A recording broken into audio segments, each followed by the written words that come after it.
नमस्कार दोस्तों, राजा हियर।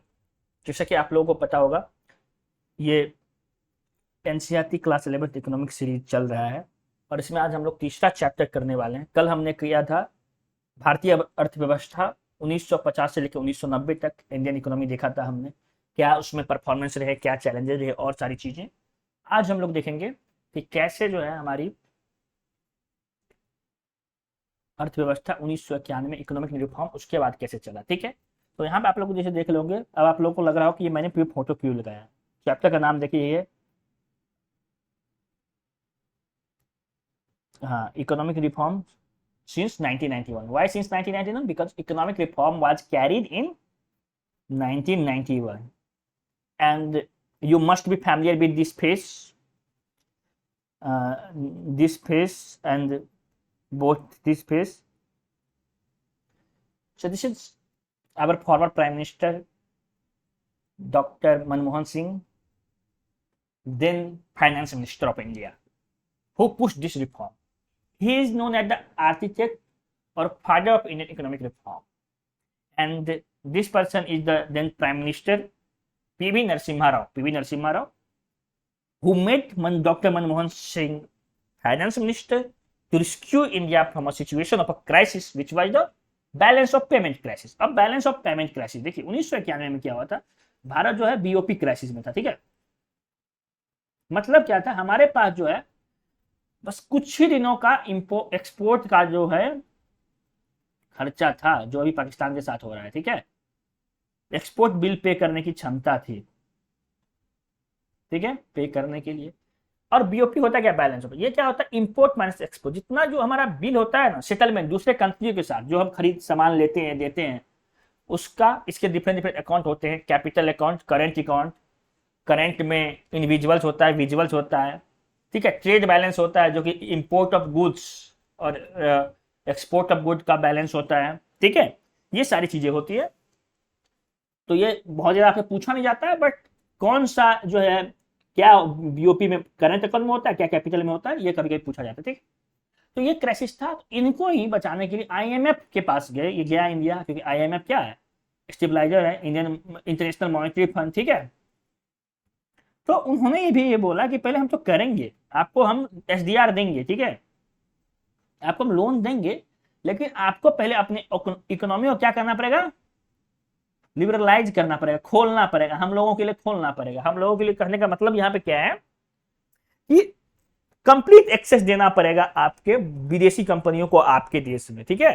पहले जो आप रिस्ट्रिक्शन रखे हो, तो ऐसे नहीं, आपको जो है एक तरीके से वर्ल्ड इकोनॉमी के साथ, समझ रहे हैं,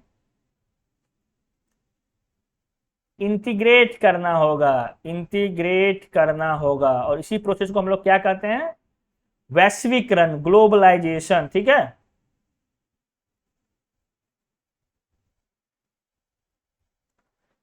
ठीक है, देखिए यही यही वो सुटकेस था जिसको कि लेके मनमोहन सिंह आए थे, और इसको खोलते ही देश का इकोनॉमी को खोले थे। और आज इंडिया जो इतना इकोनॉमिक ग्रोथ देख रहे हैं, ये सारा चीज देख रहे हैं, नेटफ्लिक्स देख रहे हैं, विदेशी कंपनी का सामान आपके घर तक है, मोबाइल यूज आप विदेशी कर रहे हैं, सब कुछ कर रहे हैं, इंडियन कंपनी है बाहर की। तो इसी महापुरुष का, इन्हीं महापुरुष का ये देन है, इनकी थिंकिंग का। ठीक है, आप देखते देखिए, after 40 years of plan economic development, India has been able to, देखिए अब 40 साल में क्या क्या मिला। जो पहला था, 40 साल का मतलब कौन सा पीरियड था जी, 1950 से लेकर 90 तक। तो according to writers of NCERT, we were able to get the strong industrial base, yes, strong industrial base भी गॉट, हमारा जो है औद्योगिक बेस काफी बढ़िया हो गया। Self sufficiency in food grains, हम लोग आत्मनिर्भर हो गए थे जी फूड ग्रेन्स में, है ना, ग्रीन रिवोल्यूशन आया था, ठीक है। लेकिन एक चीज था कि 1991 तक क्या था, मैक्सिमम जो पॉपुलेशन थे वो फूड ग्रेन ही प्रोड्यूस कर रहे थे। इसीलिए हमारे पास कौन सा क्राइसिस आया, BOP crisis. BPSC can ask the question, which crisis lead to the introduction of economic reform. वैसे प्रीवियस ईयर में इन्होंने पूछ चुका है कि किस बजट में एलपीजी पॉलिसी लाया गया, मनमोहन सिंह ने लाया है। देखिए, liberalisation, privatisation and globalisation and appraisal, ठीक है। लिबरलाइजेशन मतलब उदारीकरण, मतलब इकोनॉमी को ओपन करना। प्राइवेटाइजेशन निजीकरण, मतलब जो जहां जहां जो सरकारी कंपनी है उनका योगदान था उसमें निजी कंपनियों को लाना। ग्लोबलाइजेशन वैश्वीकरण, मतलब integration of the boundaries, integration of the world economy, integration of the culture.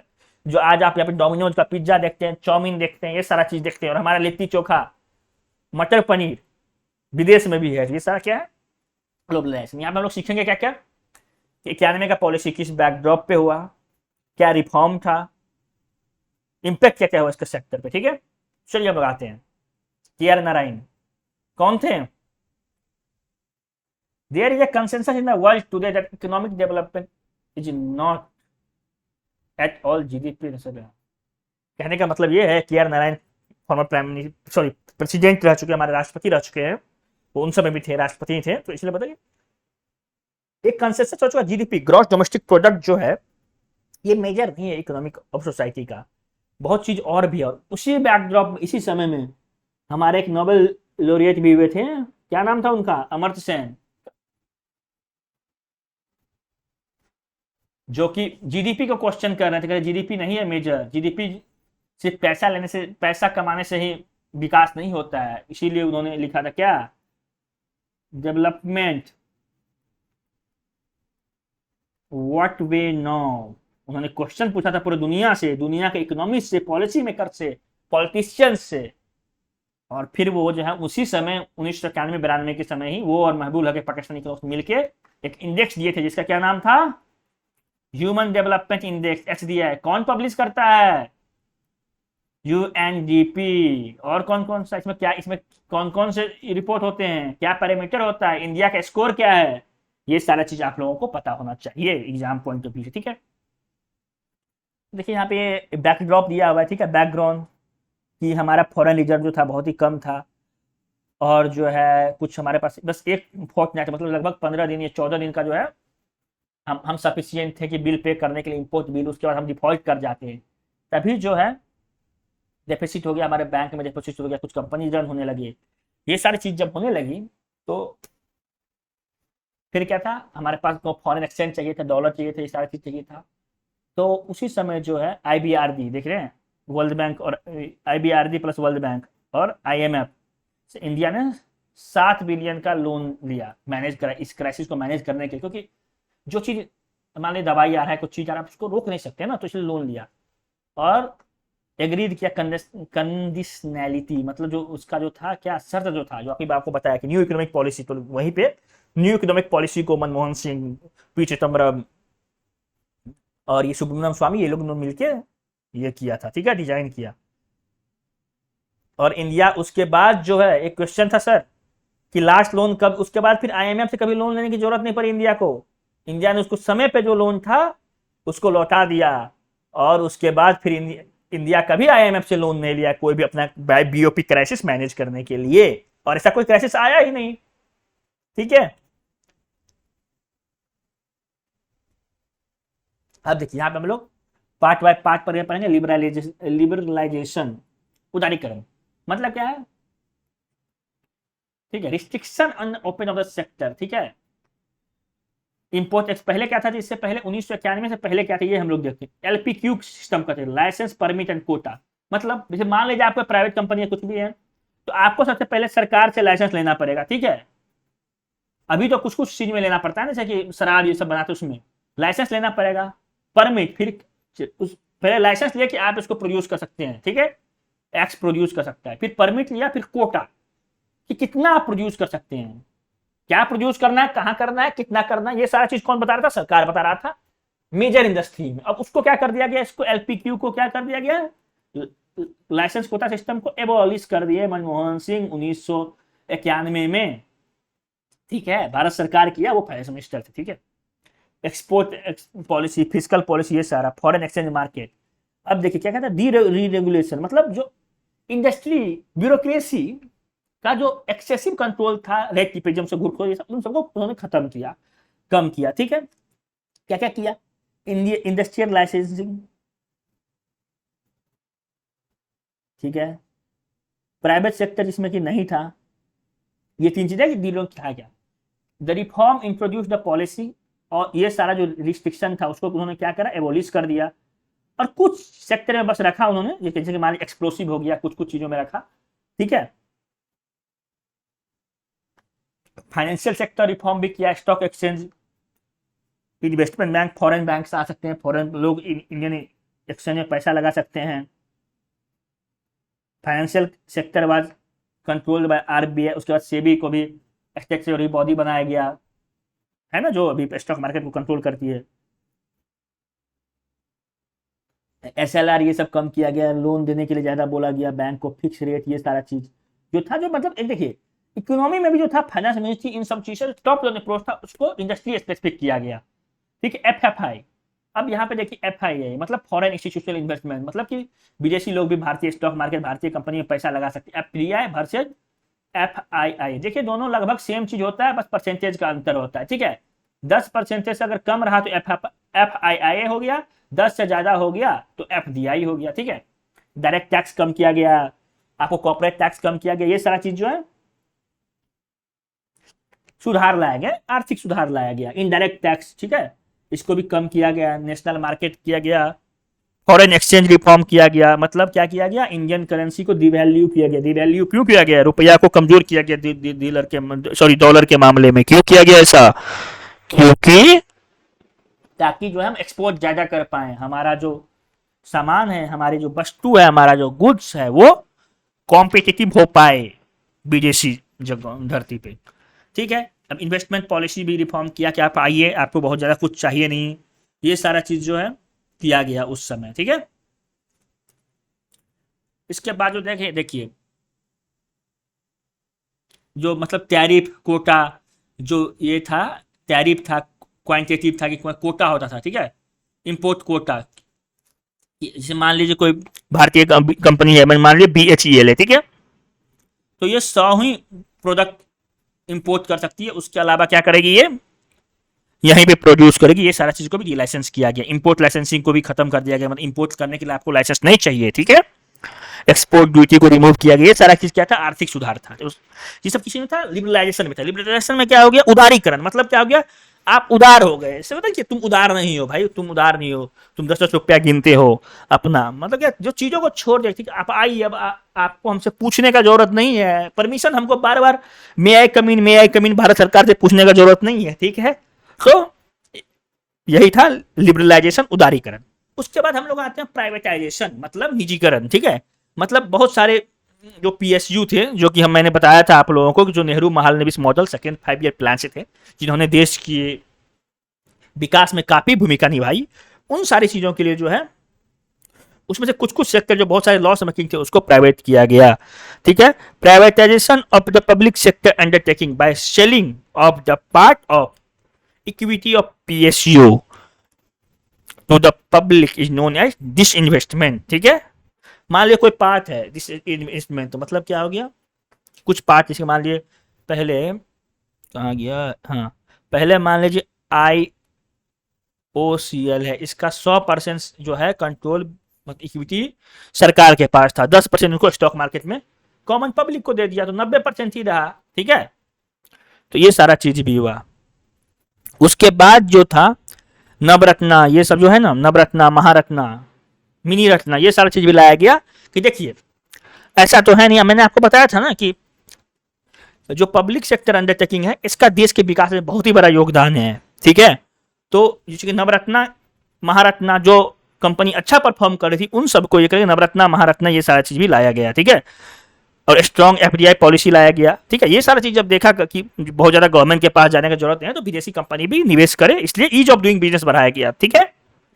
उसके बाद क्या है, ग्लोबलाइजेशन, मतलब वैश्वीकरण। Globalisation is the outcome of a policy of liberalisation and privatisation, ठीक है। ग्लोबलाइजेशन जो है ये दोनों चीज हुआ, इसीलिए ग्लोबलाइज भी हो गया, विदेशी कंपनी आए, विदेशी लोग आए हैं। और 1991 के समय में जो है क्या आया, उस समय जब लिबरलाइज किया गया तो सर्विस सेक्टर बूम आया, ठीक है।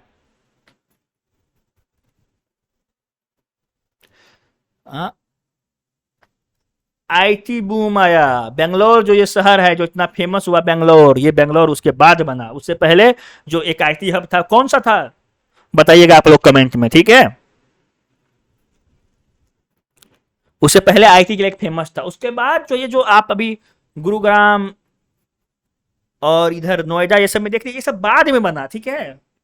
तो ग्लोबलाइजेशन हुआ, ग्लोबलाइजेशन का भी जो है outcome of set of policy. अब लोग आएंगे, लोग मिलेंगे, यहाँ पे अमेरिकन रहेगा, नाइजीरियन रहेगा, ये लोग रहेगा, आप उससे बात करेंगे, चाहे ऑनलाइन मीडियम से करें, वीडियो कॉन्फ्रेंस से करें, आप उसको जानेंगे। देखिए वक्त साथ में गुजारिएगा तभी तो उसको जानिएगा, और उसको जानिएगा तो जो कुछ अच्छा चीज होगा उससे सीखने का उसको सीखिएगा, जो बुरा चीज होगा आपके में उसको आप हटाइएगा। तो ऐसे ही विकास होता है, सोसाइटी का विकास होता है, और ये ग्लोबलाइजेशन के बाद हुआ। आउटसोर्सिंग, यही जो हम बोल रहे थे आपको कि 1990 1990s के दशक में है, इंडिया क्या बना,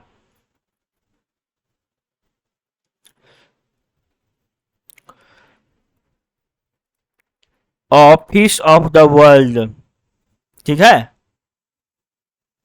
हर जगह के लोग यहाँ से लीगल आउटसोर्सिंग करते थे, लीगल, कंप्यूटर, सॉफ्टवेयर, एडवर्टाइजिंग, ठीक है। बीपीओ ये सारा कुछ बना। देख रहे बीपीओ के बारे में दिया, कॉल सेंटर, मतलब क्योंकि यहाँ पे सस्ता लेबर प्रोवाइड हो रहा था और टेक्नोलॉजी बढ़ रहा था, ये सारा चीज। और यही जो है ग्लोबलाइजेशन से ग्लोबल फुटप्रिंट बढ़ा, इंडिया का पूरी दुनिया में नाम हुआ, ये सारा चीज हुआ, ठीक है।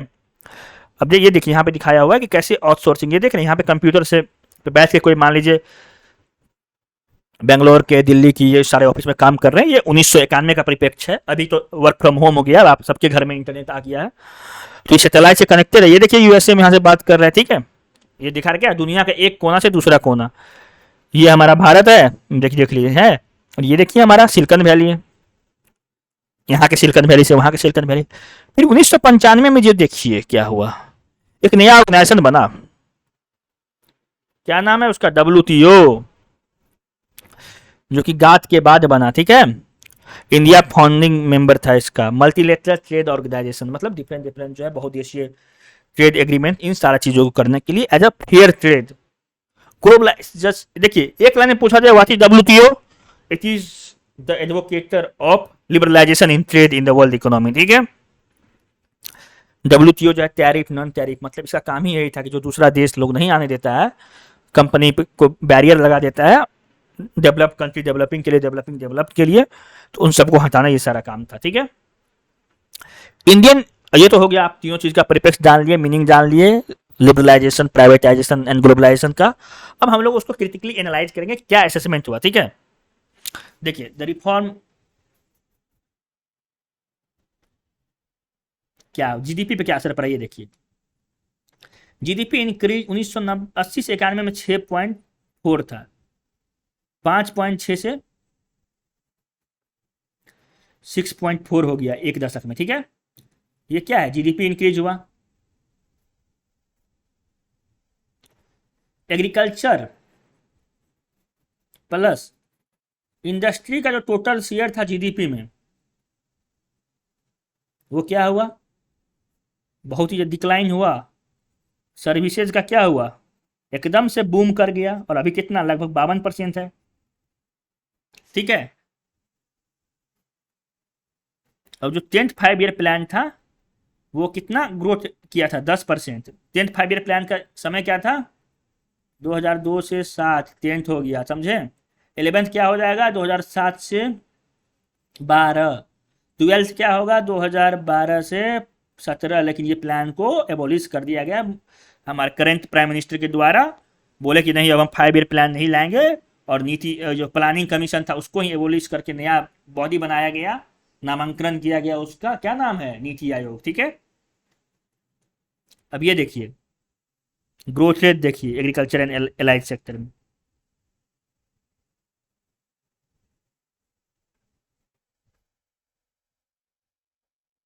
देख रहे हैं। सर्विस सेक्टर 9.5 से किया ग्रो, इंडस्ट्री सेक्टर भी किया, एग्रीकल्चर 4 के आसपास ग्रो किया, ठीक है। उसके बाद देखिए एफडीआई कितना बढ़ गया, जो 1990-91 में जो था 100 मिलियन था, समझे। 2000 मतलब 14 साल में वो 150 बिलियन हो गया, कितना गुना हुआ ये आप लोग बताइएगा। उसके बाद फॉरेन एक्सचेंज रिजर्व बढ़ गया, इंडिया इज सक्सेस, अभी क्या है इसका मतलब, successful exporter for auto part, not only auto part, automobiles, IT software, pharmaceuticals मतलब दवाई, ये सब, ये सारी चीज का भी ये है, ठीक है। ग्रोथ एंड एम्प्लॉयमेंट क्या हुआ, जीडीपी ग्रोथ काफी हुआ और सिग्निफिकेंट एम्प्लॉयमेंट भी जनरेट हुआ। Reform in agriculture, public sector investment, infrastructure, irrigation, power, road, ये सारा चीज जो था पहले ही इसमें इन्वेस्ट बहुत ज्यादा हो चुका था, तो इसमें कम हुआ। लेकिन एक्सपोर्ट ओरिएंटेड पॉलिसी भी हुआ, तो उससे क्या हो गया, शिफ्ट इन प्रोडक्शन टेक्निक, मतलब मान लीजिए जैसे क्या हो गया, जो चीज जैसे मान लीजिए बासमती का प्रोडक्शन, आपको काजू का प्रोडक्शन, आपको मछली का प्रोडक्शन, ये सब, और ठीक है, गाय के मीट का प्रोडक्शन, ये सारा चीज बढ़ा।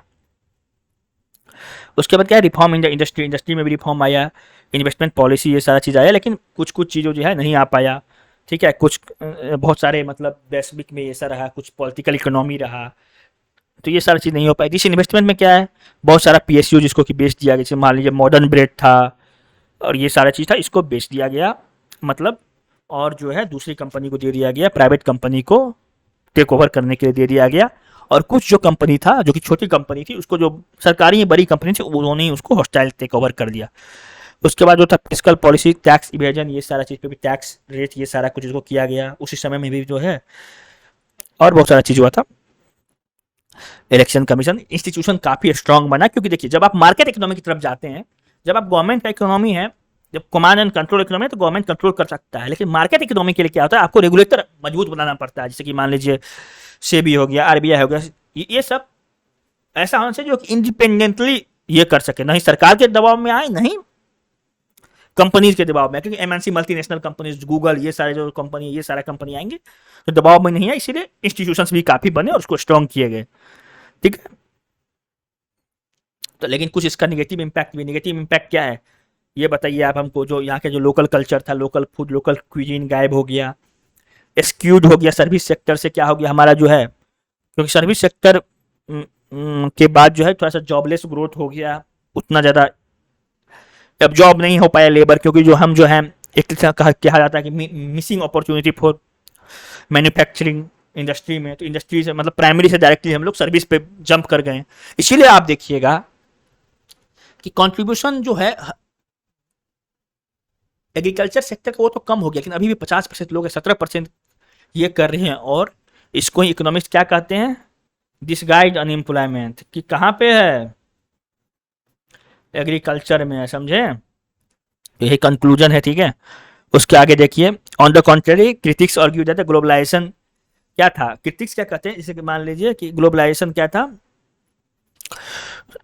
उससे ये डेवलप कंट्री को जो है, मतलब जो विकसित देश है, यूरोप हो गया, अमेरिका हो गया, यूरोप के कंट्री सर, इसको अपना सामान बेचने के लिए मार्केट मिल गया, लेकिन हम लोगों को उतना फायदा नहीं हो गया, उनके भी बात में दम है, ठीक है। जब आप देखिएगा तो देखिएगा कि मतलब अभी भी वो लोग पूरी तरीके से एक्सेस नहीं देते हैं इंडियन गुड्स को, डेवलपिंग को, कह देते हैं कि यहाँ पे चाइल्ड लेबर होता है, यहाँ पे आपके आम में ज़्यादा पेस्टिसाइड ज़्यादा है, आपके आम का कलर ये नहीं है, वो नहीं है, ये सब कर करके कभी कभी रोक देते हैं, ठीक है। अब बस यही सारा चीज़ था, टेलीकम्युनिकेशन हमारे यहाँ बढ़ा, आईटी इंडस्ट्री बढ़ा, ये सारा चीज़ बढ़ा, ठीक है। और पिछले साल ही जो 2021 में क्या था, 30 साल कंप्लीट हो गया, 3 डिकेड हो गया इसका, ठीक है। उसी पे जो देखिए farmer FM doctor Manmohan Singh जो है, जो जिन्होंने उस समय रिफॉर्म लाया था, ये देखिए उन्होंने क्या बोला, as a finance minister in 1991 I ended my budget speech by quoting Victor Hugo, Victor Hugo एक इकोनॉमिस्ट, उन्होंने क्या बोला था कि no one can, no power on the earth can stop an idea whose time has come, ठीक है। उनके कहने का मतलब था कोई भी किसी भी आइडिया जिसका कि समय आया था उसको नहीं रोक सकता, ये कह रहे थे उस परिप्रेक्ष्य में कि अब समय आ चुका है हमको दुनिया से हाथ मिलाने का, कदम से कदम मिला के दुनिया में चलने का, हम उतना डेवलप हो चुके हैं, हम अमेरिका के आंख में आंख डाल के बात कर सकते हैं। तो वो अब 30 साल के बाद सेम पर्सन, ठीक है, क्या कह रहे हैं ये देखिए, 30 years later I we must remember Robert Frost, एक का एक पोएम है जो कि ये मेरा व्हाट्सएप स्टेटस भी है एक्चुअली, कि woods and lovely dark and deep but I have promised to keep and miles to go before I sleep, मतलब इंडिया उठा खड़ा दौड़ रहा है, लेकिन अभी इंडिया को अभी और दौड़ना है और माइल्स तक जाना है। ये हमारे former finance minister, former economic adviser, former RBI governor, ठीक है, डॉक्टर मनमोहन सिंह, ये जब 30 साल हुआ था तब ये चीज उन्होंने बोला कि अभी इंडिया के काफी सेक्टर्स हैं जिसमें रिफॉर्म करना, भी हमको और दौड़ना है और इकोनॉमिक सुपर पावर बनना है, ठीक है।